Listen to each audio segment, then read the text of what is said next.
যেসব ছেলেরা বিয়ের পরে উঠা-বসা করে বউয়ের কথায়, তাদের কাছে জানতে চাই কি সমস্যা ভাই মাথায়? বাবা-মা এত কষ্ট করে মানুষ করেছে খেয়ে না খেয়ে, অথচ বিয়ে করে বউয়ের মুড়ি ধাও 2 দিন বউকে কাছে পেয়ে। শুনতেও খারাপ লাগলে ভাই, কথা কিন্তু এটাই সত্য।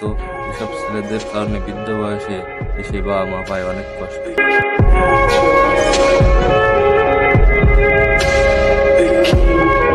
যেসব ছেলেরা বিয়ের পরে উঠা-বসা করে বউয়ের কথায়, তাদের কাছে জানতে চাই কি সমস্যা ভাই মাথায়? বাবা-মা এত কষ্ট করে মানুষ করেছে খেয়ে না খেয়ে, অথচ বিয়ে করে বউয়ের মুড়ি ধাও 2 দিন বউকে কাছে পেয়ে। শুনতেও খারাপ লাগলে ভাই, কথা কিন্তু এটাই সত্য। এসব ছেলেদের কারণে বৃদ্ধ বয়সে এসে বাবা-মা পায় অনেক কষ্ট।